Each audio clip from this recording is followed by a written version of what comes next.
Hi everyone and welcome back to the channel. In this video I'm going to give you some helpful tips to support your well-being through Vata season. And if you don't know what Vata season is, I'm going to begin by giving you a brief explanation before moving on and providing 6 tips. So Vata season is its concept from Ayurveda. Ayurveda being the ancient mind-body medicine system of India. One of the foundational premises of Ayurveda is that each of our individual constitutions is made up of a combination of 3 doshas, which in turn are a combination of different elements in nature. So the 3 doshas are Vata, Pitta, and Kapha. Now each of us has a blend of Vata, Pitta, and Kapha within us, but usually we will have 1, maybe 2 that are more dominant. Vata is air and space.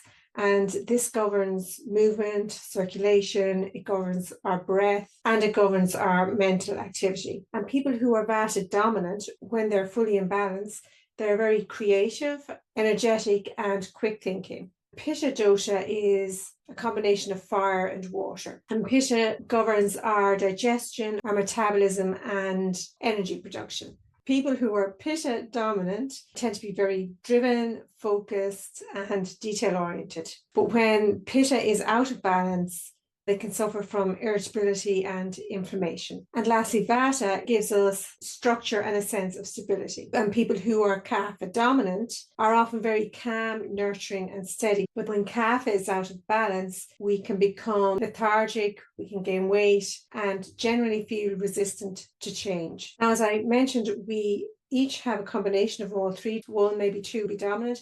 You can find out what your dominant are by taking a quiz. You'll find plenty of options online. When you know what your dominant are, you can make adaptations to your diet and lifestyle that will help nurture your well-being. Now, the reason for the timing of this video is that we are moving into Vata season, and each dosha also corresponds to the seasons in nature. Vata is very much autumn and winter. Kapha is winter and spring, and then Pitta kicks in the summer. As I already mentioned, air and space, and that makes it the most unstable of the 3 doshas and the one that's most easily thrown out of balance. Because when we're in the season of a dosha, that's when that dosha's energy is quite high, and so we can be more susceptible to part of our constitution being thrown out of whack. So as we move into Vata season, we all need to be mindful of balancing the Vata within ourselves. And if you're Vata dominant, you need to be even more mindful of that, because you'll be even more susceptible to an imbalance. But the good news is that simple tweaks to your diet and lifestyle can help us to maintain balance or to bring ourselves back into balance. So for the rest of this video, I'm going to go through 6 tips to help you with that. So the first tip is to stay warm and nourished. Now, this goes beyond the obvious adding layers to keep ourselves warm. Really, it's more about putting an emphasis on warming ourselves from the inside out through diet, essentially.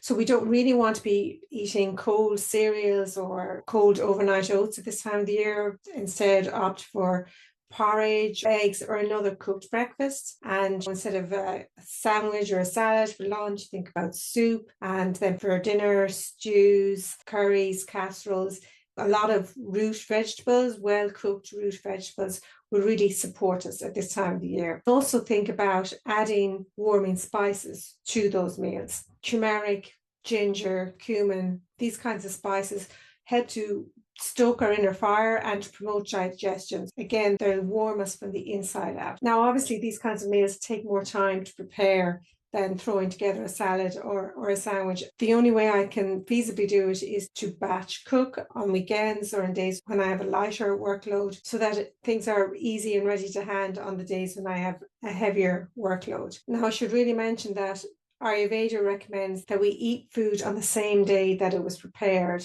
and that we avoid leftovers.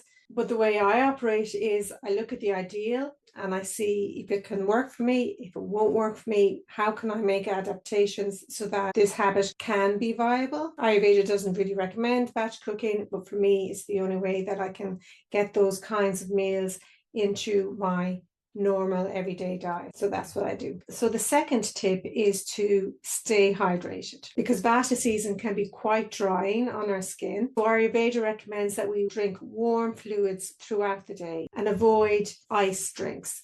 So think warm teas, maybe warm water, but also consider adding healthy fats to your diet, like olive oil and avocados, because that too will help to moisturize your skin from the inside out. The third tip is to create a grounding routine, because during Vata season, our energy can feel quite scattered. And if our Vata becomes out of balance, we can easily feel overwhelmed. So routine really is your best friend at this time of year, because it helps to create a sense of stability that grounds our energy. So think about getting up at the same time every morning and going to sleep at the same time every night, and establishing a ritual in the last hour before bedtime that will help you to get into this sense of rhythm and stability. Tip number 4 is to nourish our skin. During Vata season, it tends to kind of pull the moisture out of our body. So as well as hydrating, we also want to actively moisturize our skin. And Ayurveda recommends a daily oil massage for that. It's called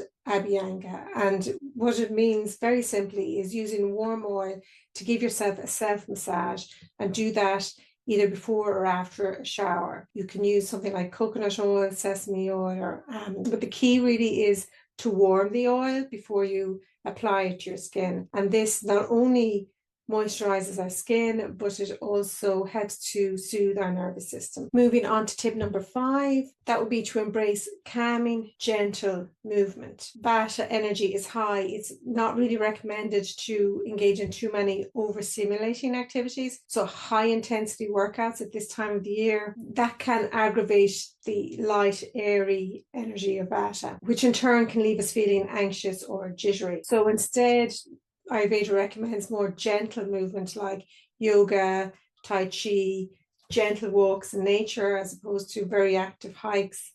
Whatever will help you to keep your body active while at the same time calming and soothing your nervous system. And you could look at building your gentle movement into your early morning routine or your bedtime routine. You could do some gentle stretching around that. And then the last tip is to soothe your nervous system before bedtime. So that erratic energy can make it very difficult to wind down and fall asleep at nighttime. So it's really helpful to engage in activities that are very much focused on soothing your nervous system during the last hour before bed. So the Abhyanga, the oil massage that we talked about earlier, can be very helpful.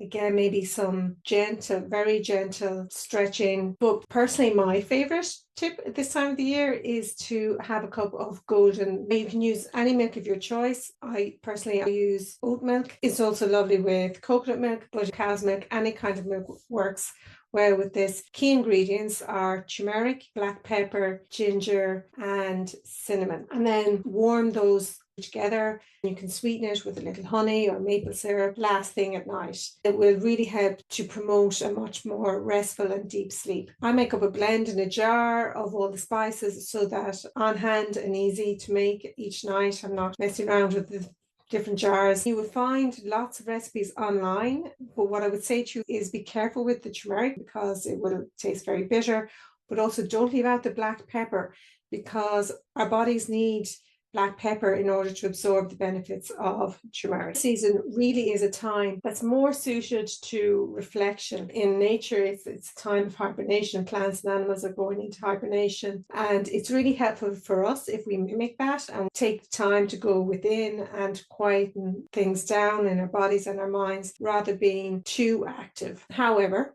our modern lifestyles can make it very challenging to do that. But making these simple tweaks that Ayurveda recommends can really make a difference. What you want to do is be mindful of grounding your energy and calming your nervous system. You don't have to try all of these, but maybe try one or two, the ones that feel the easiest to implement.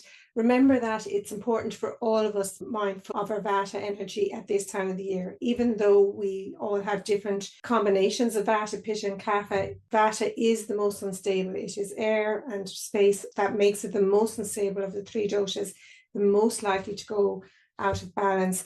So we are all really prone to that at this time of the year. But if you're Vata dominant, you're extra prone. So it's even more important for you to think about making some of these tweaks. So that's it for this video. I hope you found that helpful. If you did, I'd love it if you would give a like, subscribe. If you haven't already, this is a new channel. I post videos on holistic interior design, meditation, general self-care practices, decluttering. The overall theme is around creating a sense of sanctuary in your life. So if that appeals to you, please subscribe for more. And if you have any suggestions for future video topics, please post them in the comments below. I'd love to read them. And also, if you're into Ayurveda and you have any helpful tips that I haven't covered for balancing Vata at this time of year, I'd love for you to share those in the comments as well. And that's it for now. Thanks for watching.